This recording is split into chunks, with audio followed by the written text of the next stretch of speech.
क्या आपने कभी सोचा है कि अगर हम सभी अलग अलग भाषाओं में बात करते तो क्या होता? कैसे हम एक दूसरे से संवाद करते? आज हम सीखेंगे भाषा की समझ और भाषा के प्रकारों की जानकारी, लिपि का ज्ञान, व्याकरण और नियमों का ज्ञान, साहित्य और उसके भेद। भाषा क्या है? भाषा शब्द की उत्पत्ति संस्कृत भाषा के भाष शब्द से हुई है। इसका अर्थ होता है बोलना। भाषा वह साधन है जिसके द्वारा मनुष्य बोलकर, सुनकर या लिखकर अपने विचारों का आदान प्रदान करता है। भाषा के प्रकार। भाषा के दो प्रमुख प्रकार होते हैं। मौखिक भाषा। मौखिक भाषा के अंतर्गत एक व्यक्ति बोलता है एवं दूसरा व्यक्ति उसे सुनकर समझता है। इस प्रकार की भाषा को मौखिक भाषा कहते हैं। लिखित भाषा। जब कोई व्यक्ति लिखकर अपने विचारों को प्रकट करता है तथा दूसरा व्यक्ति पढ़कर उसे समझता है तो यह भाषा का लिखित रूप कहलाता है। आइए अब एक प्रश्न का उत्तर दीजिए। हमें भाषा के बारे में क्यों जानना चाहिए? भाषा का वर्गीकरण। भाषा का वर्गीकरण विभिन्न प्रकार से किया जा सकता है। यहाँ पर हम मुख्य रूप से 3 प्रकार की भाषाओं के बारे में जानेंगे। मातृभाषा।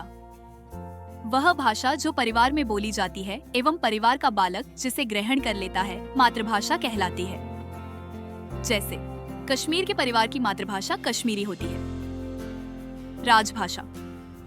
राजभाषा किसी राष्ट्र के सरकारी कामकाज एवं शासन प्रशासन में प्रयुक्त होने वाली भाषा को राजभाषा कहते हैं। जैसे हिंदी को भारत की राजभाषा घोषित किया गया है। राष्ट्रभाषा। किसी राष्ट्र में अधिसंख्य लोगों द्वारा प्रयुक्त भाषा को राष्ट्रभाषा कहा जाता है। हर राष्ट्र की अपनी एक राष्ट्रभाषा होती है। जैसे नेपाल की राष्ट्रभाषा नेपाली है। आपके हिसाब से राजभाषा और राष्ट्रभाषा में क्या अंतर है? क्या आप जानते हैं? भारत में अनेक भाषाओं का प्रयोग किया जाता है। 22 भाषाओं को भारतीय संविधान ने मान्यता प्रदान की है। भाषाओं को इस तरह बांटा जाता है। संपर्क भाषा।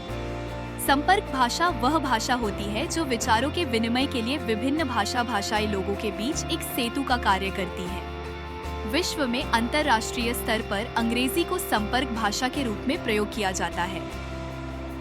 बोली। भाषा के क्षेत्रीय रूप को बोली कहा जाता है।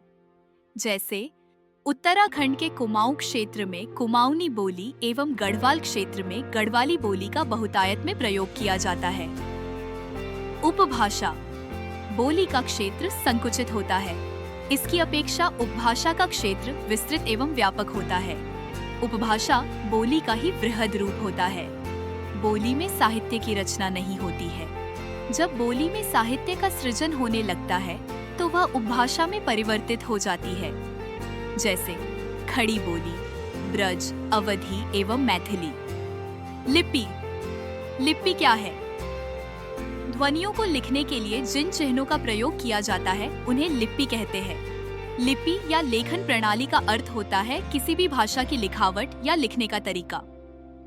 जैसे देवनागरी हिंदी की लिपि है जबकि अंग्रेजी की लिपि रोमन है।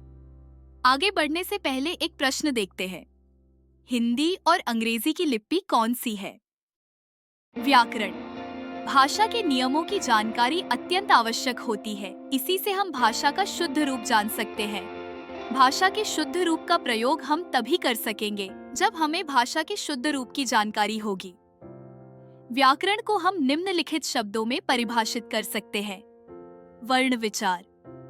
इसके अंतर्गत वर्णों के रूप, उन्हें संयुक्त करने के नियम, उनके उच्चारण एवं उनके लिखने की विधि आदि पर विचार किया जाता है। शब्द विचार। शब्द विचार के अंतर्गत शब्दों की रचना, शब्दों के मूल, उनकी उत्पत्ति एवं शब्दों के रूपांतरण आदि पर विचार किया जाता है। वाक्य विचार। इसके अंतर्गत वाक्य विग्रह, उसके भेद, विराम चिन्ह, पद परिचय, वाक्य विश्लेषण, वाक्यों की शुद्ध रचना इत्यादि का अध्ययन किया जाता है। कुछ विद्वानों के अनुसार व्याकरण के 4 भाग होते हैं। वर्ण विचार, शब्द विचार, पद विचार, वाक्य विचार।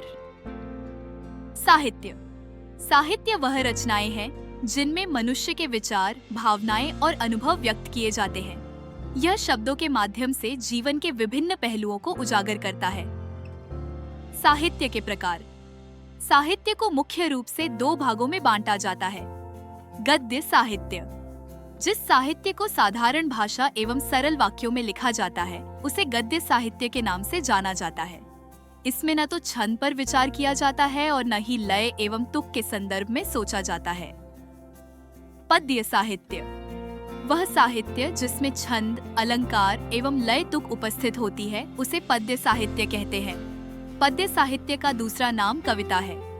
इस प्रकार हम कह सकते हैं कि पद्य साहित्य का दूसरा नाम काव्य साहित्य भी है। अब आपकी बारी है। एक प्रश्न देखिए। आप एक छोटी सी कविता लिखें जो आपके पसंदीदा मौसम के बारे में हो। आज हमने सीखा कि भाषा हमारे विचारों को व्यक्त करने का एक मुख्य साधन है। लिपि हमें उन विचारों को लिखकर व्यक्त करने का तरीका देती है। साहित्य हमारे भावनाओं और विचारों को सुंदर तरीके से प्रस्तुत करता है। सोचिए कि आप जिन भाषाओं का उपयोग करते हैं उनकी लिपि क्या है। क्या आप उनके बारे में अधिक जानने की कोशिश करेंगे? फिर मिलेंगे एक नए वीडियो के साथ। तब तक के लिए अलविदा।